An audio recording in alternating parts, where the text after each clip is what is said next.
Mesdames et messieurs, retournons avec notre sujet. Alors, en marge de la cérémonie de sortie de nouvelles promotions des facultés militaires, le président Abdel Fattah el-Sisi a déclaré que l'Égypte a toujours défendu la nation arabe, ajoutant qu'elle n'abandonnerait pas les frères palestiniens tout en gérant ses politiques d'une façon qui vise la paix et le développement.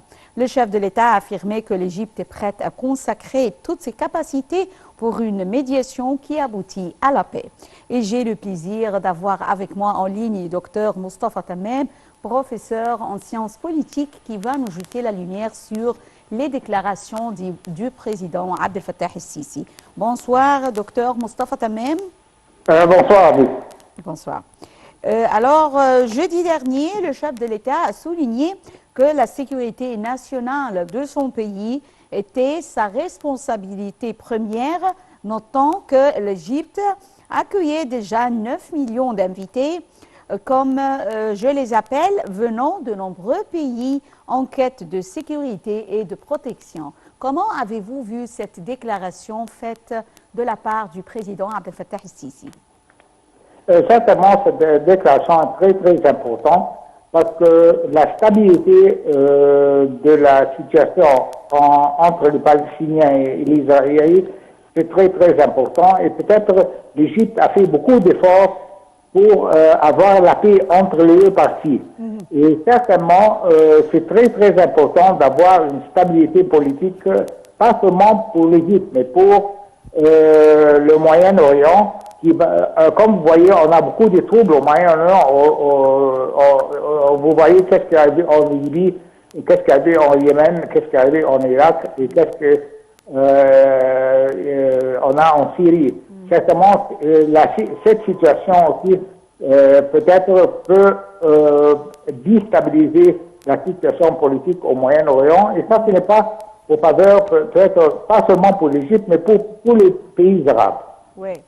En 1979, l'Égypte est devenue le premier pays arabe à normaliser ses relations avec Israël. Alors, veuillez nous parler des consultations intensifiées entre l'Égypte et également les efforts déployés, outre les consultations intensives, par le Caire étant un médiateur essentiel dans le conflit israélo-palestinien. Certainement, ça c'est un point aussi très important, mais malheureusement, les pays arabes n'ont pas suivi la stratégie de la paix qu'on avait en 1979. Et certainement, beaucoup de pays, spécifiquement les Palestiniens, on a perdu beaucoup parce que si on avait des discussions peut-être depuis ce temps-là, on pourra gagner beaucoup peut-être de la terre et peut-être de la situation politique.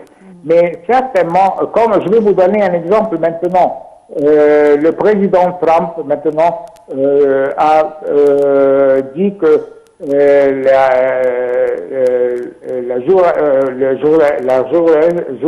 Jérusalem c'est la capitale d'Israël. Et aussi, il a déclaré que les pays occupés par les Syriens, aussi, c'est un part d'Israël.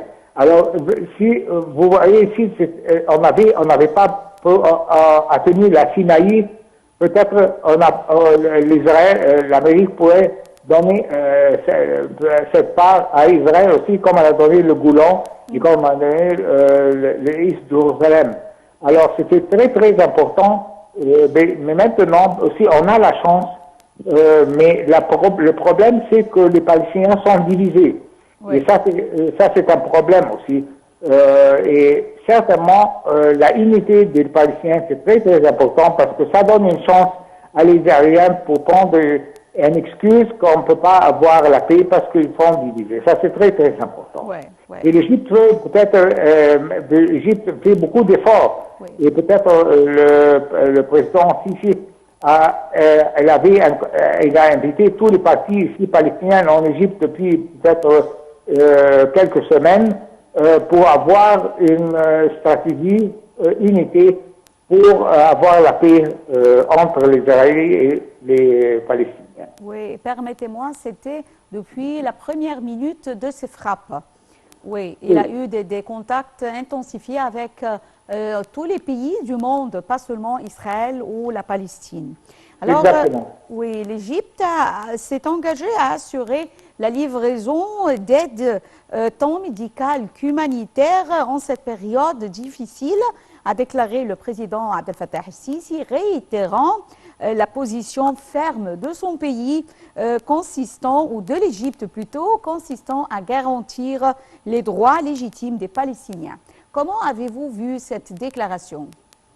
Ça, c'est une déclaration très, très importante parce que ça donne un pouvoir pour quelles sont les bases de la paix qu'on va accepter. Ouais. Et ça donne une idée à le monde entier pour avoir le support, peut-être pas seulement d'Israël, de beaucoup de pays, peut-être le pays d'Europe et d'autres pays, la Chine et la Russie, des pays qu'on a un pouvoir politique très important. On peut supporter cette idée-là. Alors ça, c'est très, très important pour avoir les droits des Palestiniens. Et comme je vous ai dit, malheureusement, on avait ça en 1979, mais les Palestiniens, on a refusé, et beaucoup de pays arabes, on a refusé cette stratégie. Et certainement, on a perdu beaucoup. Si on avait ça depuis longtemps, on pourra être dans une situation peut-être plus une bonne situation, pas la situation qu'on a maintenant. Oui. L'Égypte a appelé les donateurs à faire parvenir l'aide humanitaire destinée à Gaza à l'aéroport d'El Arish, à 50 km du poste frontière de Rafah, soulignant que les habitants de Gaza devaient rester sur leur terre. Comment avez-vous vu également cette décision? Ça, c'est une décision peut-être pour pour calmer la situation entre les deux parties. Parce que, comme vous voyez, si on continue comme ça, les deux parties, si on va avoir la guerre entre les deux parties vont perdre. Oui. Si on a beaucoup d'habitants, peut-être des enfants et peut-être des citoyens qu'on n'a pas. On veut la paix, certainement, ces gens-là, et ils sont morts des deux côtés. Alors, certainement, ça ce n'est pas une situation pour, si on va avoir la paix, ça serait pour les deux parties, on va bénéficier. Comment avez-vous vu la déclaration du président Abdel Fattah el-Sisi mettant en garde contre le fait que des partis cherchent à éloigner la cause palestinienne des concepts de la paix, ajoutant que la position de l'Égypte vis-à-vis de la cause palestinienne était constante?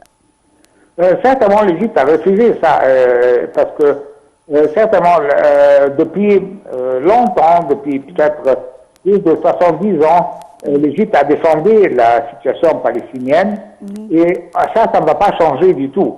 Et certainement, beaucoup de pays aussi au monde entier, et peut-être dans les Nations Unies, on avait une déclaration qu'on doit avoir les droits à les Palestiniens.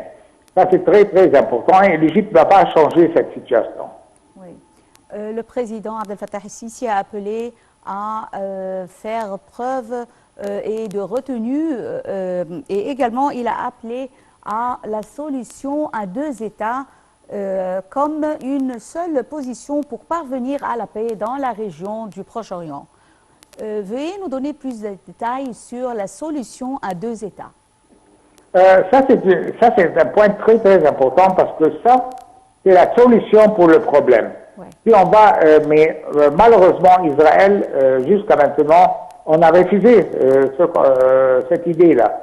Et ça, ce n'est pas peut-être bénéficiaire à la situation d'Israël. Ouais. Parce que certainement, l'Égypte et tout le monde donne beaucoup de pouvoir pour les droits des Palestiniens qu'on doit avoir leur pays et on doit avoir les deux États.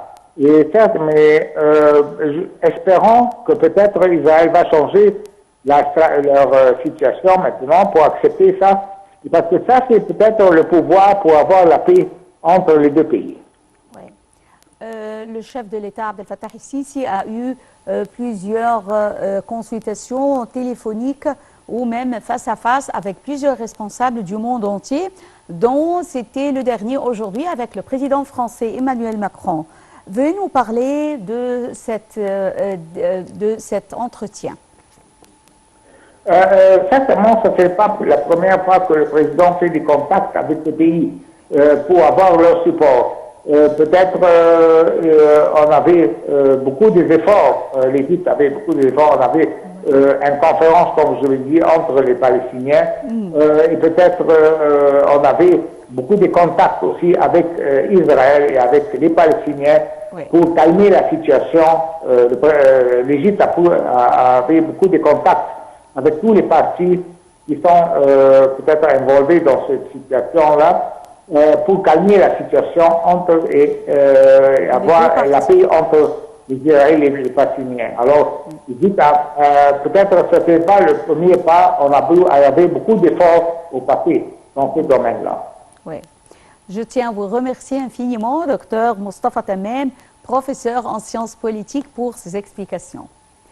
Mesdames et messieurs, nous arrivons à la fin de cette émission de notre programme hebdomadaire Questions égyptiennes et rendez-vous la semaine prochaine à la même heure, mais avec une autre question égyptienne. Merci, restez avec nous sur Nile TV International. Bonne soirée.